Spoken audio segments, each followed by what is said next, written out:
Good morning, and welcome everybody to this webinar. Today's webinar is going to be about the Safire Smart. We're going to talk about the new cameras we have in stock, a little bit like about the new functions. We're going to have a comparison, and also we're going to do a little demo part after the PowerPoint presentation. So therefore I would say let's just get started with the course agenda. Like I said, we're going to talk about the new models. Then we're going to just explore the new functionalities, specifically of the firmware version, the new firmware version of the Safire Smart NVRs. And then in the third part, we're just going to do a little bit of navigating through the user or web interface of the camera for optimal management.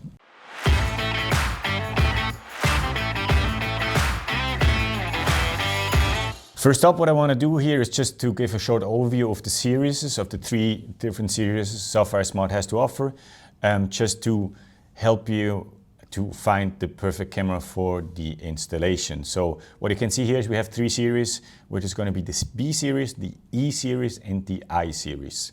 And just to talk about each series to give you an idea what are the functionalities or the options we have in the three cameras. Obviously the B series is going to be the cheapest one. But still it's a good price and performance ratio, especially for installations where motion detection or 24/7 recording is required.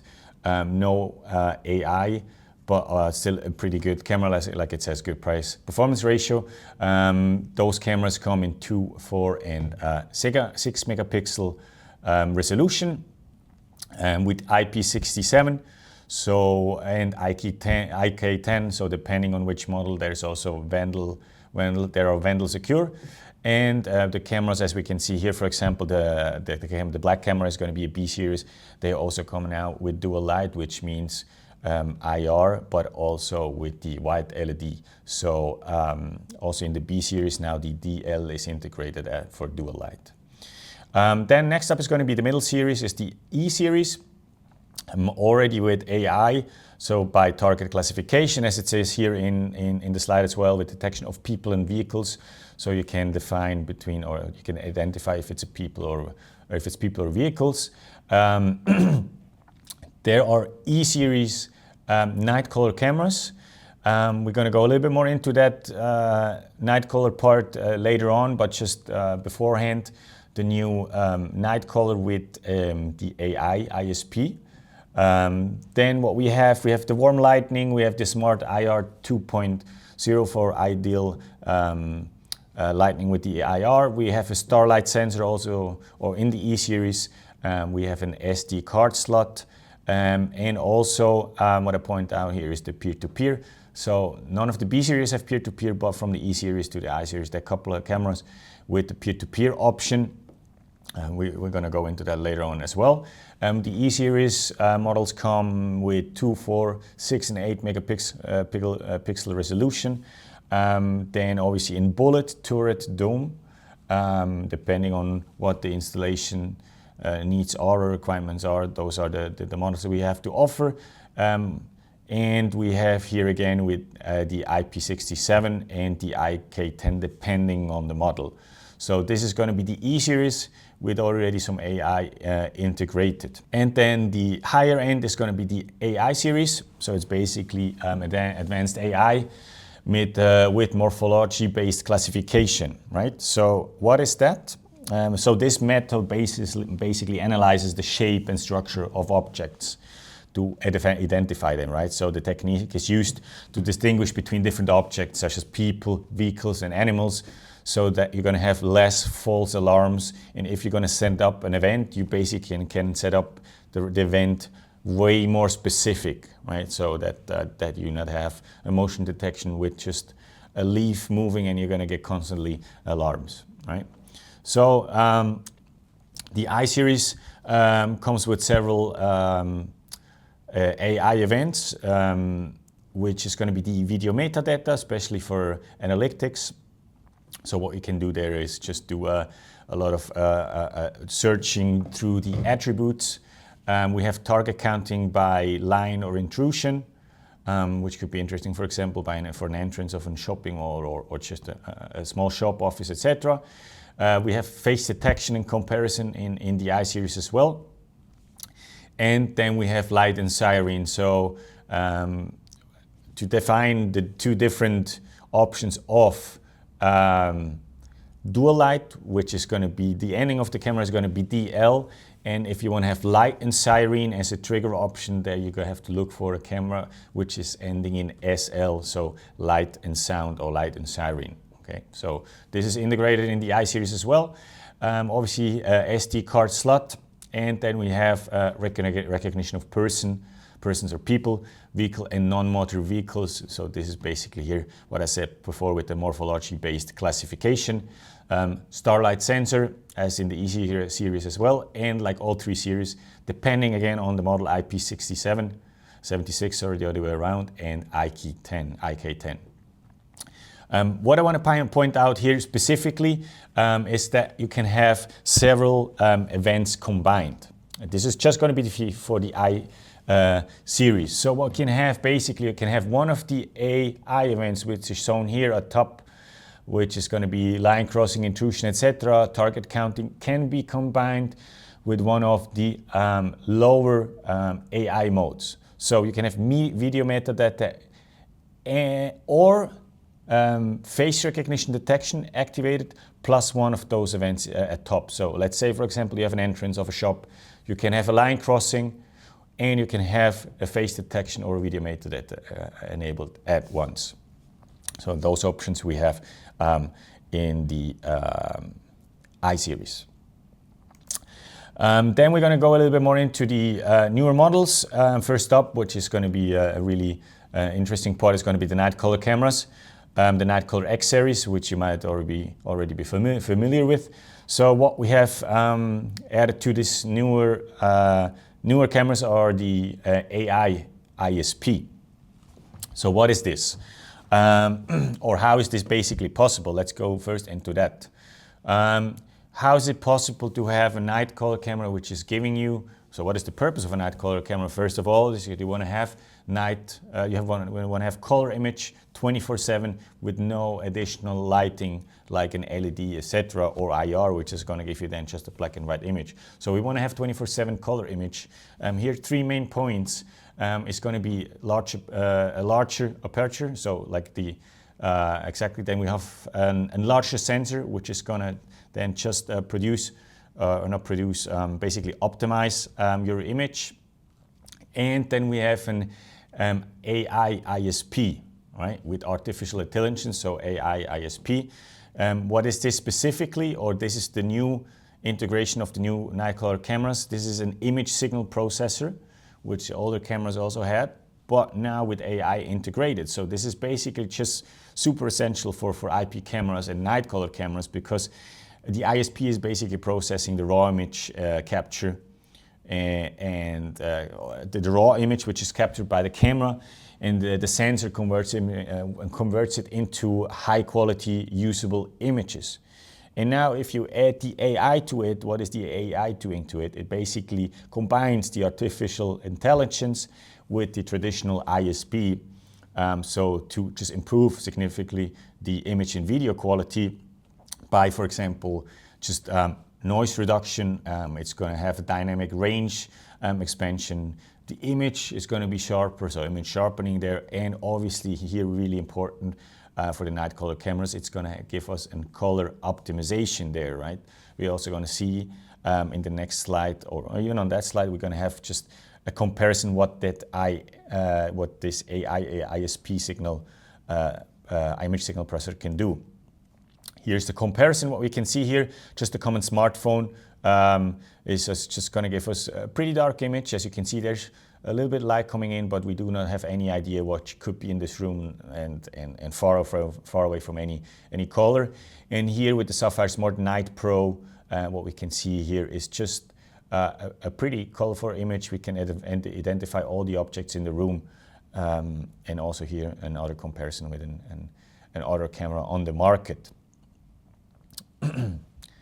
Then the series we have to offer for the Night Color X is basically going to be the E1, the E1 Night Pro, and the I1 Night Pro.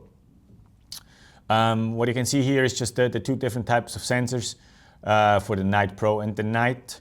And what you can see is the E1 has a motorized lens option from 2.8 to 12 millimeters. The E1 Night Pro and the I1 Night Pro just with a fixed lens of 2.8 millimeters. All night cameras come with 4 megapixel resolutions and with in-bullet, turret, and dome.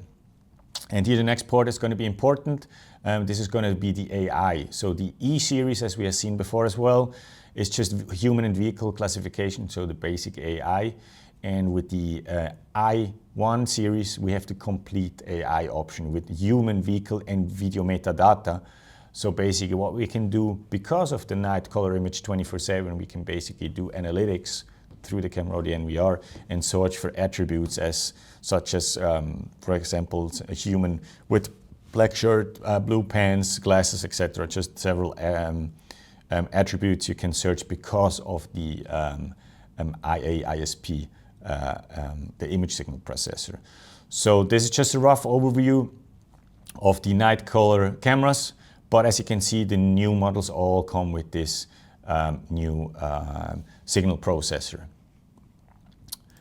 Then just to make it even more clear, what the difference can be between the older Night Color X cameras without this image signal processor and the new one with. You can see it here pretty well. Here with the LED off, obviously, so no additional lighting. This is the older version, and this is going to be the newer version with the IA-ISP. As you can see, the image is pretty clear. You can see the color of all the objects in the room here with the flower and the bags and etc. So it's pretty amazing what a Night Color camera can do here. Then the next part is going to be the new functions, specifically of the NVRs. So the new firmware is the firmware version 1.4.12. And there we have several new functions which we have integrated just to make it even better. One of the points here is going to be the double verification. This is something a lot of people have asked for, and we have finally integrated. So what is double verification? What we can do is basically log into the NVR, or what we know is log in to the NVR just classically using admin and password. What we can do now is additionally we can add a double verification user. So you fill in your administration password, and additionally to log in, as you can see here on the third image, you have to fill in additionally like the double verification user. So if there's several users, several security cards, you can have a double verification user for each security guard. So they have a common password, which they have to fill in first, and then their user, and then they can log into the NVR just to add more security to that as well. I'm going to show you later on in the demo part where you can find that, but this is how the configuration looks like with the main user, the double verification user, and then how it would look when you log in. Then next option is the password recovery. Before this firmware, everybody was depending on our reset or the dynamic password we had to create for you. Now we have the option of recover the password through the NVR by setting up, as we know from other brands, an email or questions. Also pretty simple to set up in the NVR. In the functional panel, if you go into the security part, what you can see here is you can first set up the email where the dynamic password or the verification code needs to be sent to, or you can also set up the question. So if you forget your password, you can also log in and then say, hey, I want to log in through the security questions because I don't remember the password. So those two options are implemented right now as well in the new functions of the firmware version 1.4.12. And then the third new function I want to point out is the exporting of the license plates and exporting it into an Excel list. So what we had so far with the license plate recognition in Safire Smart that we could do, we could export either recordings or the snapshot or both, but we could not export it as an Excel list, which for in a lot of installations it's a requirement to have it. So that one is now also integrated. You can see it here. This is just an example of an Excel list exported from an NVR, as you can see, with license plate. And if it's driven away or towards us, we have also the exit, which or the exiting time, etc. So just depending on how we have set it up, we can export it that and have can make our analytics out of it. So those were the three main points I wanted to show you of the new functions of the firmware 1.4.12. Great. So now before we go into the next page of the comparison of the new models, or just the explanation of the new models, I want to explain just something about DORI or DORI, which I'm guessing a lot of you have seen a lot in the specs of the cameras, but might not know what it actually means. And here it's just a pretty good explanation of it, and those standards help you selecting the right camera for specific surveillance needs, ensuring that the camera provides the necessary level of detail for its independent purpose. So what does DORI or DORI actually mean? So it basically stands for detection, observation, recognition, and identification, right? Those terms define the different level of detail and accuracy of the security cameras, or what the security camera can provide. So the first point is basically detection. So this is the first level which determines whether the person or vehicle is present or not.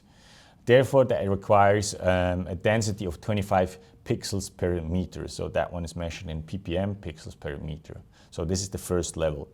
The next level is going to be observation, so the O of the DORI. So here you can already see some characteristics of the detail, such as clothing and observe activities around the incident. The requirement there is about 62 pixels per meter. Then the third level is going to be the recognition. So that one is the third level that determines a pretty high degree of certainty, whether if it's an individual.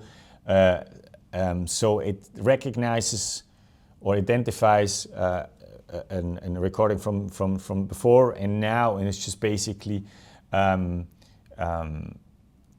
it is identifying if the individual has seen before or not. So therefore you have 125 pixels per meter as a requirement. And then we have the last point, which is the identification, the highest level of detail. So what we need here is basically 250 pixels per meter. This just as an additional information of this DORI or DORI. So when you see it now on the next sheet, or even if you see it in the specs on our homepage, that we know, or you know, what we are talking now about, or what the specs actually mean.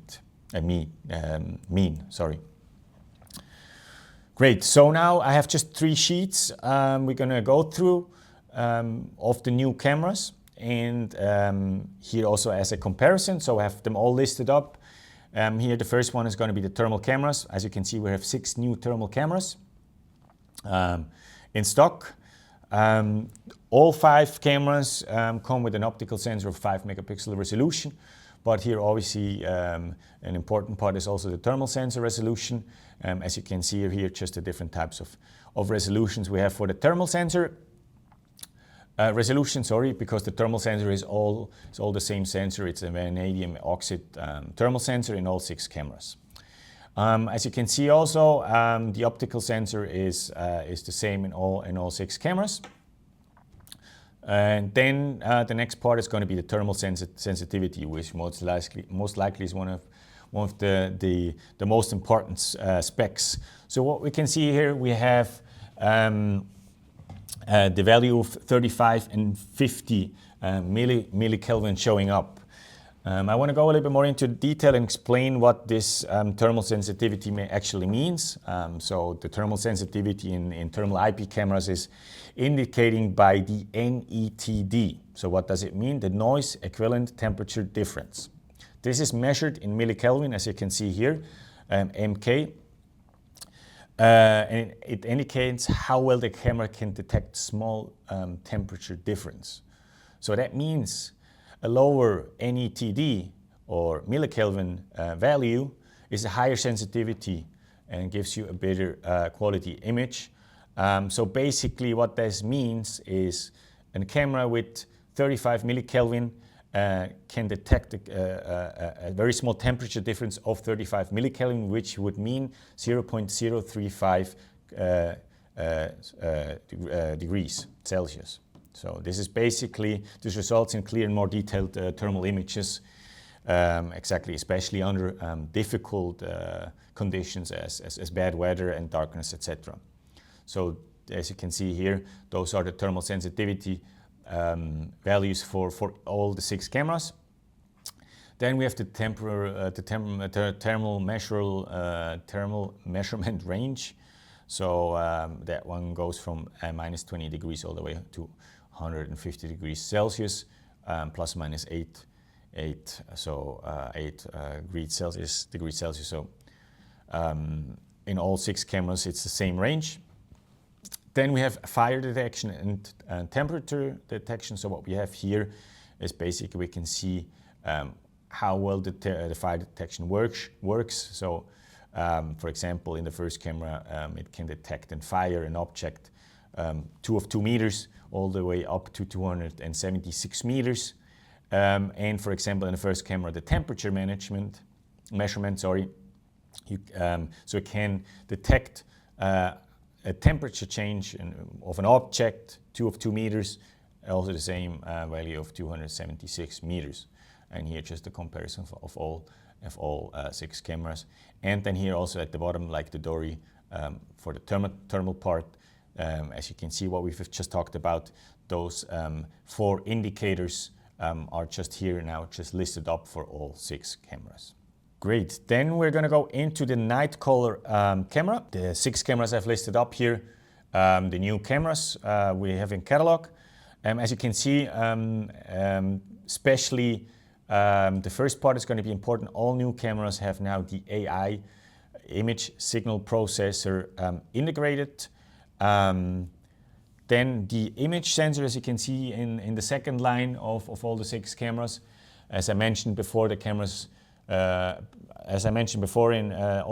6 cameras come in 4 megapixel, or all night color cameras come in 4 megapixel. And then the part of the minimum illumination is going to be most likely the most important part for the night color camera. This is measured in lux, as you can see. This is basically a measurement of illumination and indicates how much a light falls on a specific area, right? For night cameras, IP night cameras, this lux value is crucial. And basically means a lower lux value means that the camera needs less light to produce a clear image. For example, a camera with here 0.0008 lux can still deliver usable color images in very low light conditions, or even no light at all. So exactly, this is the explanation of the minimum illumination and the lux, just to give you an idea. And then also what you have in the cameras as well is an LED range. If there's still an additional light required, you have the white LED with the range all the way up to 30 meters. And then the lens types, depending on which model we have, a motorized lens or just a fixed lens of 2.8 millimeters. Exactly, that was just basically the overview of the night color cameras. So we have covered our thermal cameras, the night color cameras, and now it's going to be the next part is going to be the dome and the mini PTZ cameras and the cube camera as well. And then we also have an 180-degree camera. So I have just put here a couple of cameras together on the last sheet. The first 3, as I said, are the dome cameras. The range of the first one is of the new one. Of the first one is an I series, so complete artificial intelligence available there. with 6 megapixels, also pretty good in low light conditionings. Pretty small for a dome camera as well, and with the fixed lens of 2.8 millimeter. Then the second and the third cameras are the new dome cameras. As you might already see on the image at top, is that those cameras now also come with DL. Well, in the picture and in the naming as well, so that means we have dual lighting of white LED and IR light. So far in the dome cameras that was not available. Now we have it available in those models. Those models are from the E range, and we have them in 6 megapixel resolution and 8 megapixel resolution, and here with the also the minimum illumination value of 0.02 lux, but obviously with the light, with the dual light. Exactly, with the fixed lens both, and also the information about the DORI or DORI. Then the fourth camera is the Mini PTZ or IPSB, so IP speed dome camera.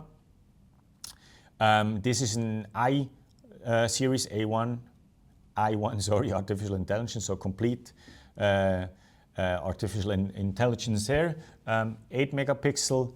The dimension here, I just want to point out, because for a speed dome camera, the dimension is pretty small. So here with the diameter of just 116 millimeters, comes with a motorized lens of 2.8 to 12 millimeters. So an interesting camera as well, especially because it comes with the complete AI package. Then the Cube camera, the IPCU from the B series. This is a Wi-Fi camera. This is the second Wi-Fi model we have available now. What I want to point out here for this model, this is a camera which can be completely working without any recorder. So a standalone camera, Wi-Fi, 4 megapixel. This is the only camera we have which has the option of the push notifications. All the other cameras, even though a lot of cameras have now the option of peer-to-peer and can be added to either the application or to the VMS, don't have the push notification. This camera has the option of the push notification, by default already activated, that it's sending you a push notification. This is why I wanted to have this camera here in the list. So a pretty cool small camera for small homes or small stores, etc. And then the last camera is the 180-degree camera SL. That's the camera I have here on the table. I series as well. 8 megapixels. As you can see, it's a dual lens camera, so it has 2 times 2.8 millimeter lens, SL. So we have light here as well, and we can play an audio. So a nice camera which can give you a 180-degree viewing point, and because it's an I series with the complete AI package of face recognition, metadata, etc. We're going to go into the settings of this camera later on, just to show you how it looks like. And yeah, I would say that was the first part of the of the webinar, just to give you an idea of the new cameras. Now we're going to just go into the demo part. Therefore, thank you for listening to the first part. What we're going to do now, let me just check. We're just going to close this PowerPoint presentation. Yep, great. All right. So as you can see here already, the NVR, but I think we're going to start.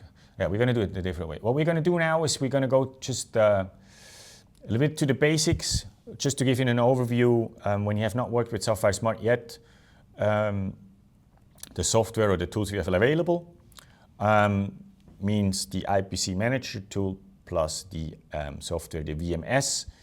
And then we're going to go into the web interface of a camera, a web interface of the NVR, and then also going to show you just how to access devices remotely to do settings. Great. So therefore the tools we have available for Safire Smart, you can find them in any device on our home page, just clicking on them, going into the downloads here on the right, scroll down, and then we have here all the necessary tools and softwares.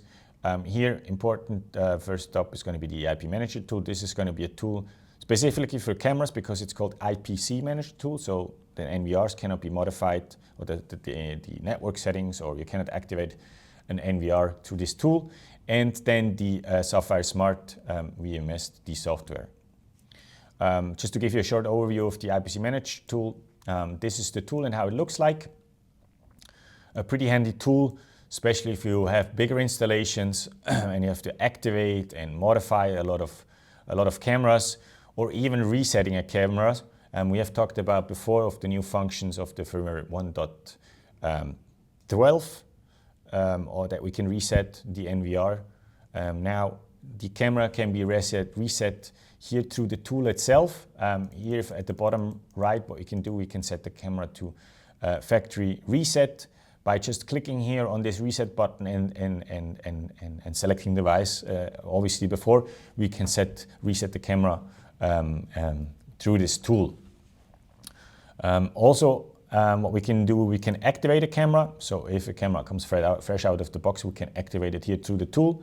Especially handy if you have a lot of cameras, you can just select all of them, give them the same password, and if necessary, you can also configure the on with account here right away. And obviously you have here a live image as well, directly, so you can identify the camera and also give it a name right away. So, and additionally to that, what you also can do is you can set the network settings. If it's either obtained automatically or as better known as DHCP, or you can also use and set a static IP address. If you have a lot of cameras, you can set a start IP and an end IP and say, hey, those cameras need to have a static IP in this start and end IP. So this is a pretty handy tool to activate the cameras of Safire Smart. And you can also get directly into the web interface of the camera by just double clicking on the IP address. We're going to just refresh for a moment because I've changed the IP address of this camera already. So we can do here with the camera showing up, can select it here, and by just double clicking on it, it's just leading me directly into onto the web interface of the camera. So this is going to be the IPC Manager tool, pretty handy here for sure. Then next up, we're just going to go through the main functions of the Safire Smart VMS, which you can also find on our homepage. So therefore, we're just going to go into the VMS. If you log in, or if you download and log in, the first time when you log in, the password is going to be 126, and then you can define your own password. We're not going to go too much into specifics, but just to cover the basic functions.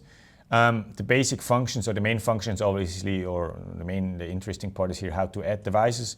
Therefore, we have to go into the configuration management, add, edit, or delete device.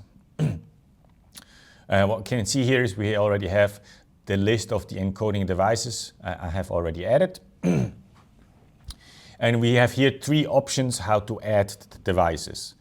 First up, we click onto the add button. And what we have here, as it says here, quickly add. So the software is already scanning the network and is showing me all the devices, even if it's an on-with device or if it's here the standard protocol, which means in Safire Smart device, it can be selected and it can be added automatically. And here what you can do at the bottom, those options, you can basically create an area. So if you have several installations, you just have it a little bit better organized and create areas.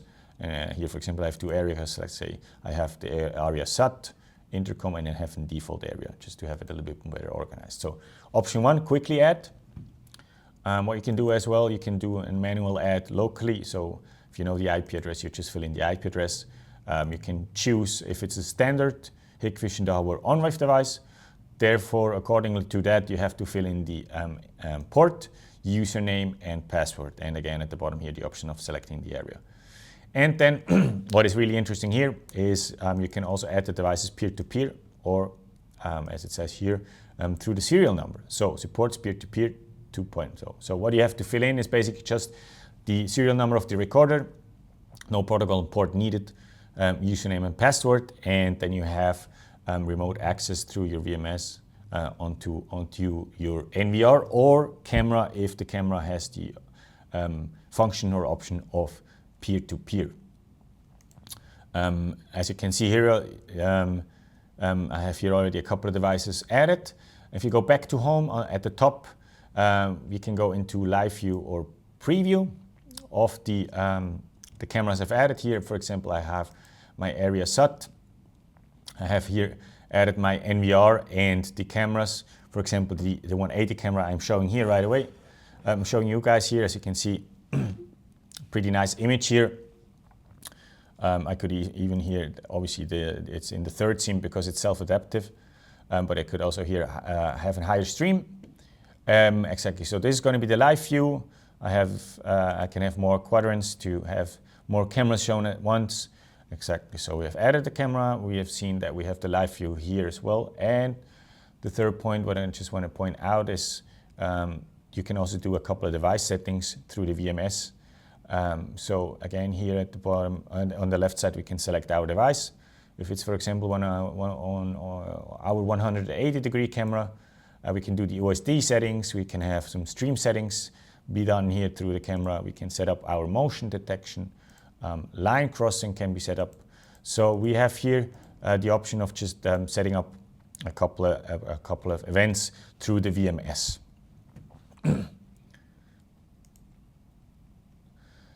So then we have covered the IPC Manager tool, we have covered the VMS. Now we're going to go into the web interface of the camera and then of the NVR. First up, we're going to do it here. We can just delete that one because it's the same. We're going to go into the web interface of the camera just to give you an idea and help you navigate through the camera itself. Therefore, we're going to log in. Great, now that looks better. Okay, obviously first up, live view, what we have here. Here at the bottom are just a couple of functions right away with face detection shown. If we have set up an event, the rule info is showing up here right away. Maybe I can show that just live. If there's a face detection here, it's going to show up live. We have the digital to zoom here. We can take a snapshot and we can also enable audio here and obviously deactivate and activate the audio. Then we go into the configuration here. The most important part obviously is going to be the system part, just to find where the information about our camera. So what we have here is a 180-degree camera, as I shown before. We have the firmware option here, the firmware version here shown as well. Always keep in mind that you update your devices frequently to have them perfect function. Then this is just going to show up in the cameras with the peer-to-peer function. So the device ID or serial number plus the QR code. This is going to show up here with the cameras which do not have the option here. This is not going to show up. So also, for example, if we want to add our device here, for example, this 180-degree camera with the serial number here, we can just add it here in our list, as we have seen before. We just go into the configuration, add, and fill it in here. Manually add, as you remembered here, go back, serial number. Just fill in here the serial number of the camera. As I said, if the camera has this option. Great. Then we've talked about firmware version. So if we want to update our device, we obviously have here at the bottom maintenance the option of upgrading our device. Here just by downloading it and then choosing the file, rebooting the device, or even do a backup. You can also do a backup if needed, if you have several cameras and want to transfer the information. And then next up is going to be the events.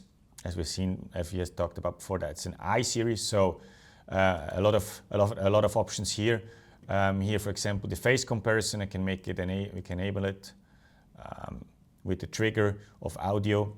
As we said before, it's an SL camera, so the audio trigger can be set. We can have a comparison link here set up, but I'm not going to go too much into the settings. We can set an area. where it needs to be detecting and we can also have a face database set up. And for example, if we have that now set, what we can do, just go into that, see if it's going to detect.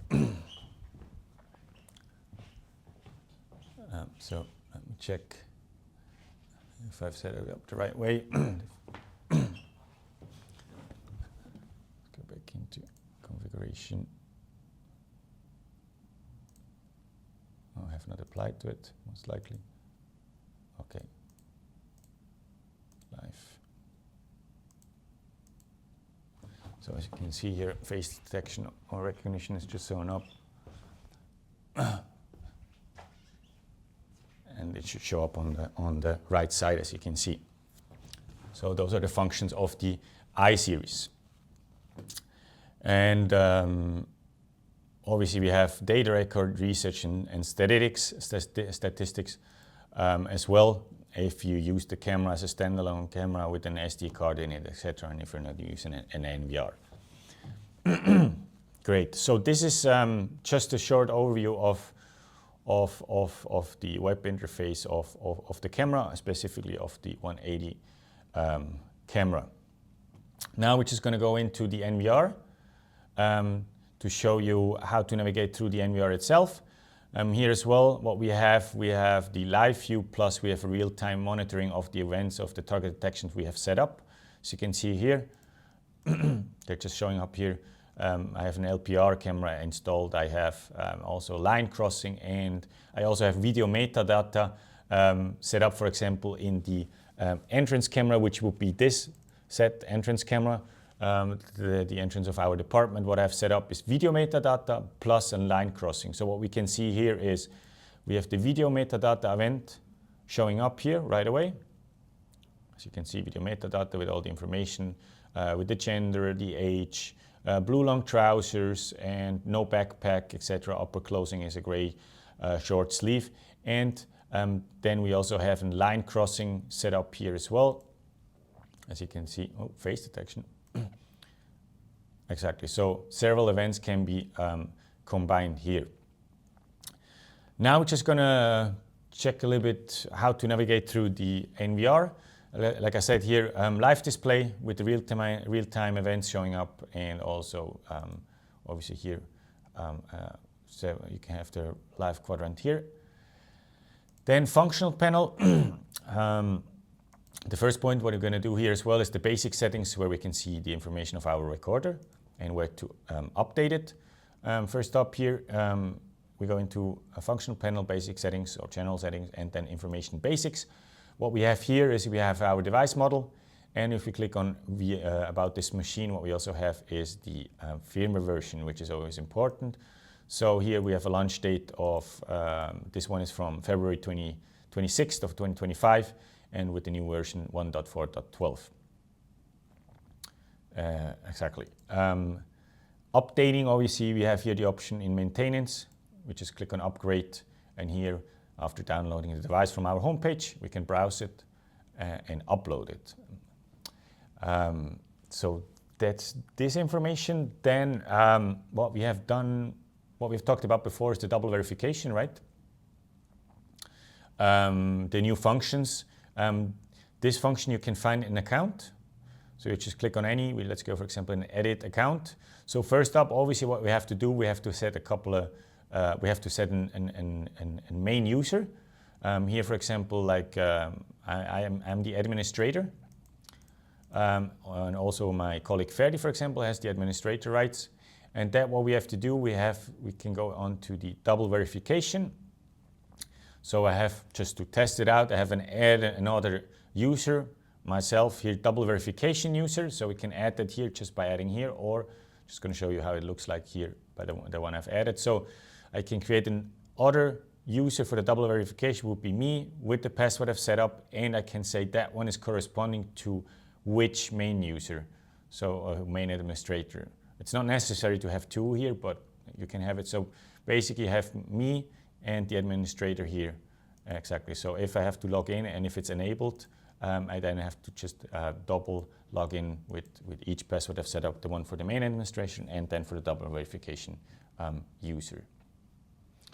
And then here what we've seen before as well is the email for the to receive the verification code. This is the email you can set up here, or here with the security questions. If you forget, you can just log in through that.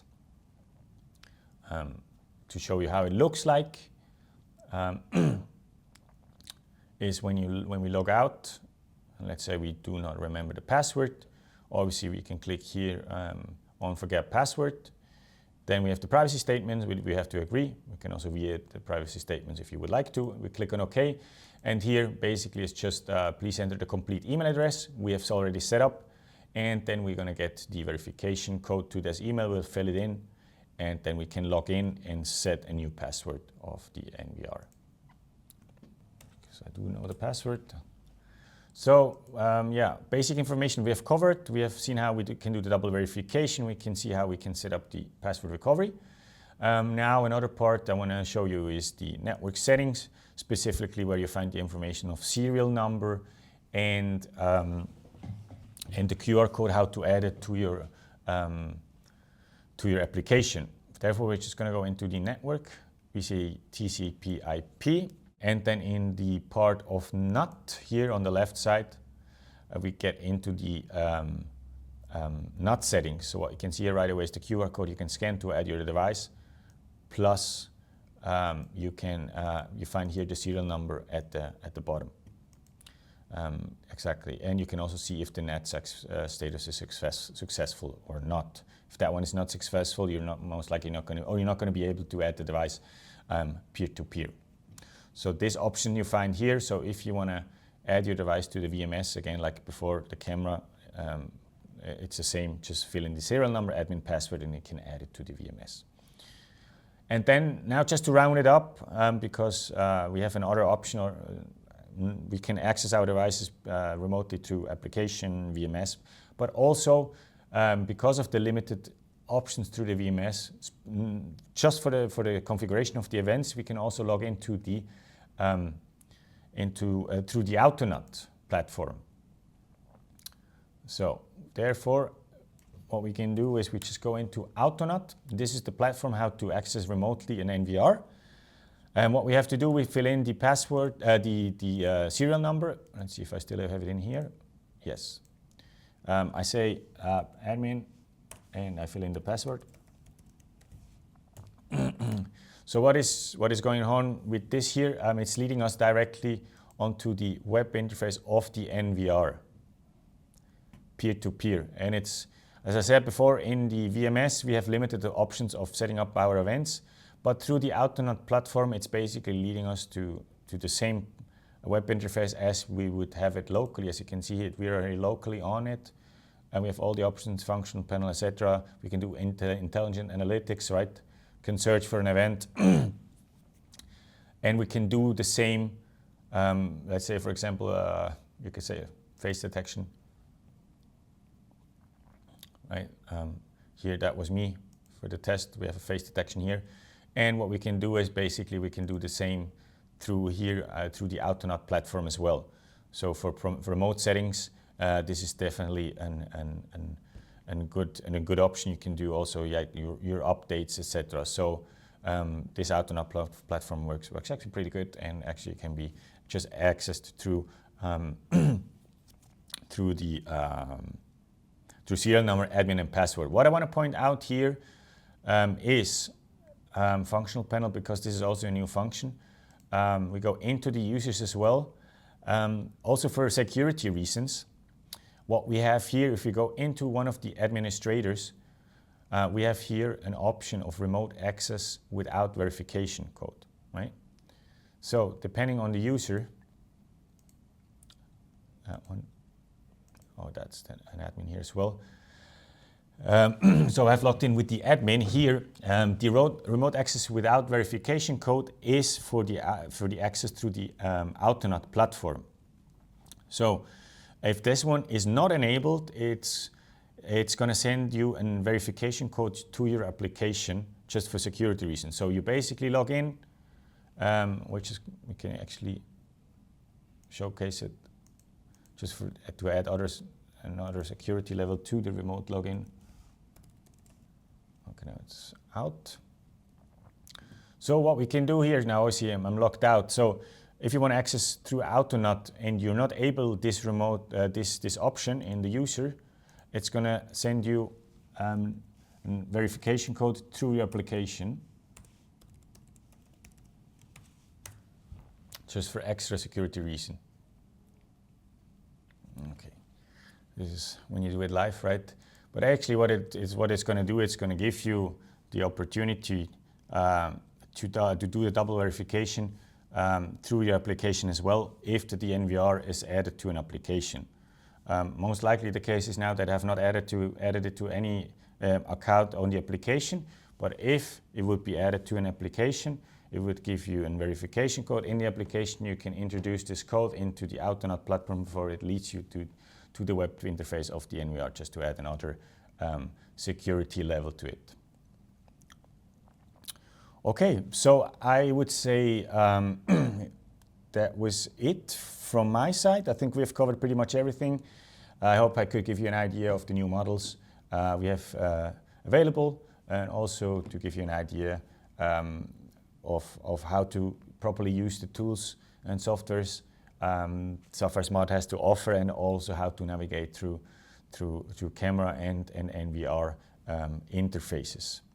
And then I would say thank you for watching, and see you in the next webinar. Bye-bye. Thank you for watching this video. If you want to know more about our security products, subscribe to the Visiotech channel and activate the notifications to always stay updated on the latest videos.